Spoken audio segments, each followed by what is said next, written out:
All right, glad to have you back. It's still the morning show here on Arise News.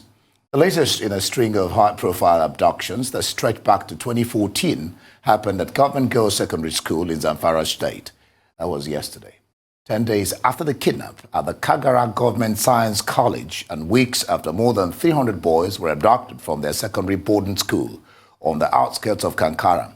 Joining us this morning to speak on why schools have suddenly become the targets of bandits, incessant kidnapping, is security expert Dennis Amachree. Dennis, glad to have you join us. Good morning. Thanks for having me. Fantastic. Morning to you. Now, the dust had hardly settled. The kidnap of students in Kagara. Talking specifically 10 days after that incident, another attack in the north. What do you make of this attack on schools?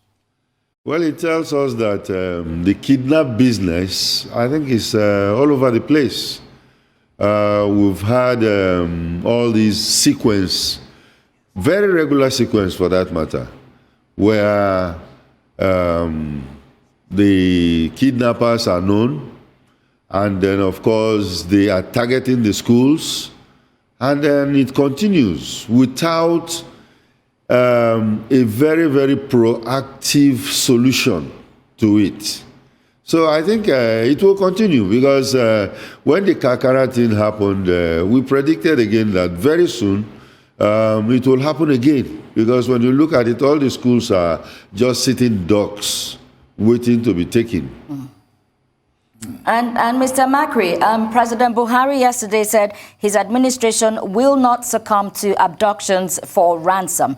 And after the Kagara incidents, we also remember Governor Bello saying that he rejected a demand for paying of ransom. So should bandits be negotiated with? I don't agree with bandits being...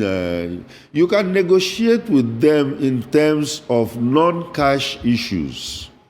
Non-cash issues. For instance, some of their people were arrested and they are still with the security agencies. Now, we have about 300 girls out there with them, and we can negotiate and say, okay, you give us our girls, and we'll give you back some of your people, or you give us our girls, and then we let you leave, because you have to negotiate from a position of strength. And if we don't do that, and we just end up with these ransom payments, I think that is, and I'm happy that the president has come out to say that ransom should not be paid anymore. We have to take that zero tolerance stance. Okay, let's pursue this further. Okay, wanted to take yes, and is that even right, swapping students for armed bandits? Well, if the armed bandits are having your students, and then, of course, you have some of them, or you want to deal with them, and you talk to them and say, look, these are your options, and you can deal with them on that options. But to just pay them, and they take the money, go and buy more arms, and then they target another school, is just not right for a country. Okay, let's push this further. We had David Otto here on our program last Saturday on this question of ransom. See what he said, I remember clearly. He said, if you don't want to pay ransom, then don't let kidnaps happen. If you do let them happen, then you have no choice. What do you think? I agree. I agree. Because, you see, one thing about kidnapping that people don't still understand is that it's a low-risk, high-yield event. Low-risk, high-yield venture. Now, how do you prevent it? You prevent it by turning the things around, where it's either very difficult to kidnap somebody or very, very difficult to collect the money. Because it's so easy now. And in fact, families are negotiating on their own and then paying the ransom. So they see that money is coming, and then, of course, when they go to kidnap students in school, Some governors are very, very eager to quickly go and pay, maybe because of the pressure they are getting from the families. But when you do this and you allow them to take the money away, then you are causing problems. I've always wondered, Dennis, we watch films and these things are real. It happens in reality. Usually when armed robbers go rob or people ask for ransom, the monies are marked, and then the criminals are followed. Maybe not even today, maybe not tomorrow. And the banks watch out for these monies. The moment it enters a bank, there is a tip-off. Yeah. And you start, why can't we do that? Is that a rocket science? Very, very correct. And it's not rocket science. I'm happy you brought this up. And I think this is an area that our police, the Nigerian police, have to wake up.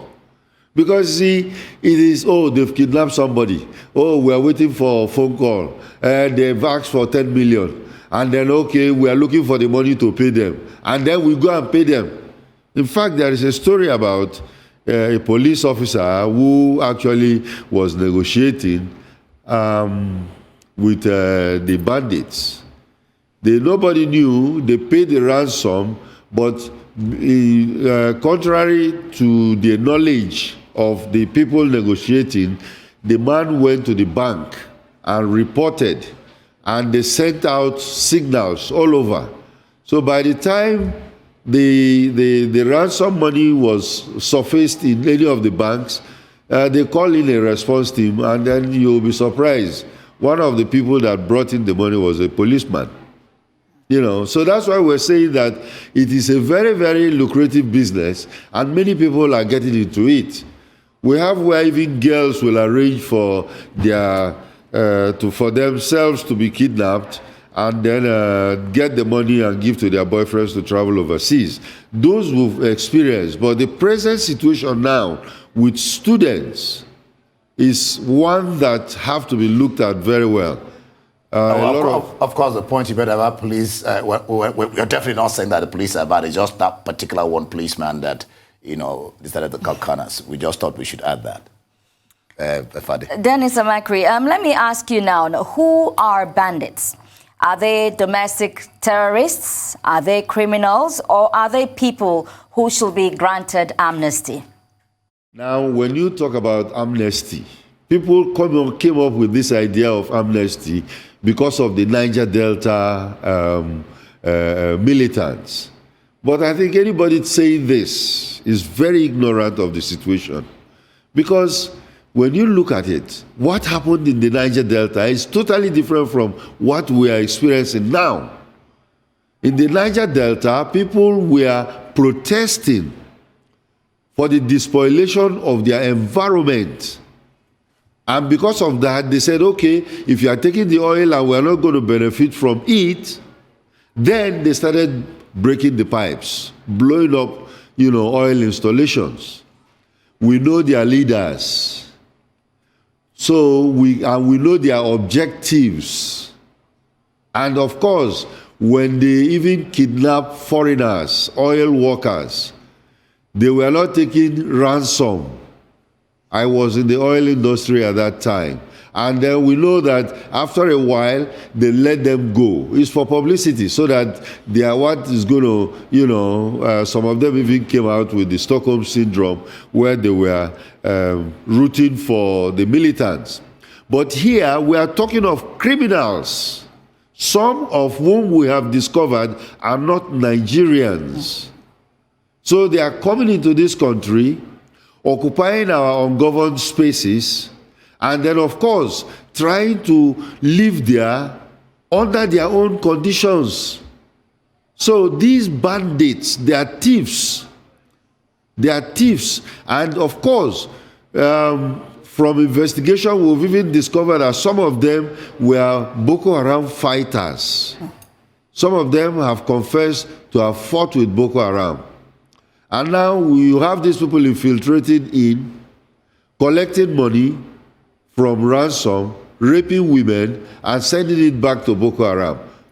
Anybody who is comparing them to militants in the Niger Delta, I want to ask the person to tell me what are their objectives. We don't even know their leaders. So you cannot, as a country, be dealing with a faceless criminal who is harassing your populace and then let them go free. All right, we'll get back to this question of what do you call it now? Granting amnesty. I'll get back to it. But our correspondent, Amachree, says in the interview he had with one of the escaped students, that was the one that happened in Kagara, I was discussing with my colleague a while ago. The student said he was asked by the bandits whether there are girls' schools, because, this was a boys' school. When he answered in the affirmative, the bandits said they are coming for the girls. And, they came, even though, of course, this was, you may say, this was a different state altogether. Why is the disconnect with our security agencies? Because if you hear that kind of a thing, your tentacles, security tentacles should be immediately on the alert. Because it could happen in Kagara, it could happen in Zamfara, it could happen, like you said, in this ungoverned spaces. So where is the disconnect? Why couldn't they take heed when this kind of information got out in the open space there? The disconnect sometimes coming from government officials. Government officials. I personally know that the DSS have been giving intelligence reports. In fact, even all these Kangara incidents were reported to the governors. And the governors are, either they're in Abuja pursuing other business, or they are not attentive enough to follow up on intelligence report given to them by security agents. So you find out that the things happen, and of course, the reports are still live. There are more actionable intelligence that has been sent to these people, telling them that the attack, even before the Talata Mafara local government, Jangede, kidnap, yes, there was intelligence report telling them about things like this going to happen. There are more that has been reported. But instead of looking for how to ameliorate that situation, I think the governors are just ready for it to happen so that they will go and negotiate. And then, of course, we now have a gadfly that is forcing himself into the negotiation, becoming a middleman in the person of Sheikh Gumi. We know his antecedents, especially when he was running his Izala ideology. Many years back, he has had brushes. He's the same man some years back who was saying that they should not be killing Boko Haram people. Now, how come he is now born again to be talking about bandits? And then, of course, making some incendiary statements, about soldiers don't carry their religion on their uniform. So how can somebody come and say that it's Christian soldiers that are killing Muslim, that are killing bandits? These are things that, in fact, I expect the security agencies to pull him in and then ask him, because they don't know where he's coming from. Okay, Dennis Amachree, security expert. Do hold your thoughts there. We'll go on a short break now. You're watching The Morning Show. We'll be right back. To stay with us.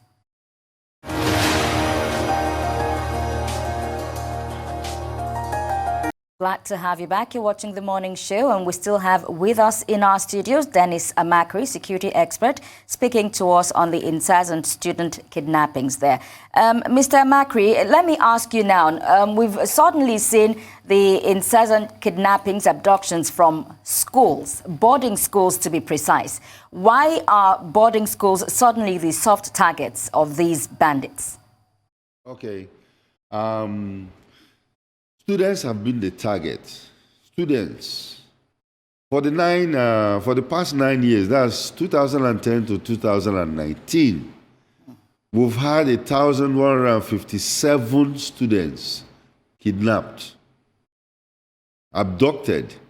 Now and again, if you look at other statistics, they'll tell you that last year was the worst, because last year we had about, by the end of the year, more than 1,000 kidnap cases, abductions.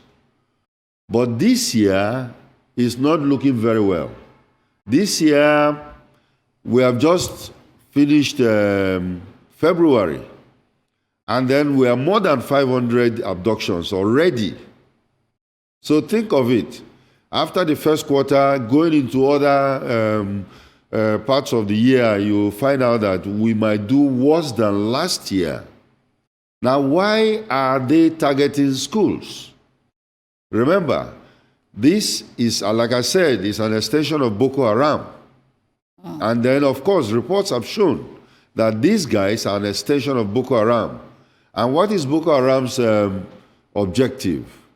Western education is forbidden. It's not good. Now, what are they doing? They are targeting schools. And as they target schools, we will discover that parents are going to say, oh no, I don't want to send you to school again. Some governors are already closing down the boarding schools, you know. So you find out that the objective of the terrorists is succeeding. Is succeeding. And that's why our governments have to look at it very, very well. Are we allowing them to win? Or will tell them to their face that they cannot change the resolve of the government of this country? And how do you do that? You make sure you fortify the schools. Fortify the schools in such a way that they cannot come in. The Safe School Initiative that has been on since 2014, there's nothing to show for it, because we cannot actually get the benefits of it. The schools are still dilapidated, they are open, there is no perimeter fencing, there is no security training for the students or the communities around them. So, you know, these are the problems we are having now. Now, Dennis, a journalist that reports for one of the dailies, you know, was able to conduct what he called an undercover investigation interview with the notorious bandits leader. His name is Kachala Halilu Sububu Seno. Now, my question and my, if you like, concern is, if a journalist can get to these people, if Gumi can get to these people, to their hideouts, where they are, and can do an interview with them, why is it so hard for our security network to track these people down? Well, Gumi got there, and of course the security people are very much aware. I continue saying it. The security people are aware. They know where they are. They know where they are. And then, of course, during all surveillance that they carry out, they even know the coordinates. Maybe one of the reasons might be that they don't want to maybe raid the place so that we don't have a lot of collateral damage with the kids out there. But yes, they are there. And then, of course, I don't know what the commanders in the field will think about, but you know, they may want to accept some collateral damage and then deal with the situation, because we can't continue like this. Now, you're talking about the collateral damage. That is after the event. Now, I am looking at before the event. They say, how do they say, that prevention is better than cure? I'm looking at before the event. You said they know where they are. Why can't they raid these places? So it gives not this bandits or terrorists, former AIG said, these are just semantics, that they're all on the same thing, that disrupt the society and that, you know. So why can't they do it before these kidnaps and stop them in their tracks before they carry out these kidnaps? That's my thinking. That's what I'm wondering about. I totally agree with you, and thank you for that question, because I think the new military commanders, that the service chiefs that are coming in, should at least go ahead. let not knowing their location be an excuse, because if they want to know every inch of this country, that at least that technology is available to us to map out all areas we are. And that's why we also know that they are ungoverned spaces. So if they want to carry out some raid or whatever they want to do, because we are still having these people, and of course you can listen to the Governors Forum and what the Governors Forums are talking about. Some people think they are Nigerians, we want to talk to them. Some people say, oh no, they are foreigners, we should get them out of this place. Because of our porous borders, they found themselves into this place, and we cannot just accommodate them, especially when they are giving us a lot of problems. So the service chiefs can decide. Look, and they are having the resolve right now, because I know they want to, stamp their legacy into this security issue. Let them go there, raid and clean out the place instead of allowing them to continue. And very quickly now, before we let you go, with case after case of students being abducted from school, what should school administrations be doing now to protect and prevent their schools from being targets? You see, we've mentioned it before. The Safe School Initiative is a program we already have on ground. They should follow it. They should follow it, because what did it say? $10 million was given at the initial stage. And what did it say? Look at the security of all the schools. 500 of them, of which these schools that are being attacked are part of them. 500 out of these 500 schools, as a first stage, do the perimeter fencing, put in gates and all kinds of security measures that will prevent people to just walk through into the place. Train the children of what to expect. Train the communities that are around them. And also station some security people in those schools, so that in case there is any problem, there should be alarm systems that will be raised, and then of course people will be alert and then deal with it.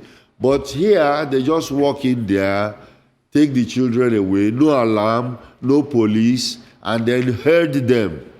They herd them like cattle into whatever enclave they have to take the children to. So we are not doing something about it. We should start doing something about it. We cannot be reactive. We shouldn't do that at all. All right, I'll get to you. I'm just hearing now, if it's called the Kagara boys, so just getting information that they have been released, which will be quite interesting. We'll keep you up to bring you up to speed as events play out. But before you leave us, Dennis, just very, very quickly, a statement by one of the bandits that kidnapped students of the GSS in Kagara, Niger State. This is very key. It is with the help of the people of the city that intruders can overrun the city. Don't you know that? The person who gave us this business is there among you. Now, this is heavy. Very good. Good intelligence. And I expect the security agencies to follow that lead. Because apparently, like I told you, for the frequency and the regularity of paying of ransom has made this a big business. And there are people, and we will expect the security agencies to dig them out. There are people benefiting from this, and there are people, big men, that are known. When you look at the arms they are carrying, AK-47 from 300,000 upwards. Who is buying these things for them? Who is funding them? So I think we have to look at it dispassionately. And that's where we're going to have to leave it now. Dennis Amachree, security expert, many thanks for your insights there. Thank you for having me. Thank you.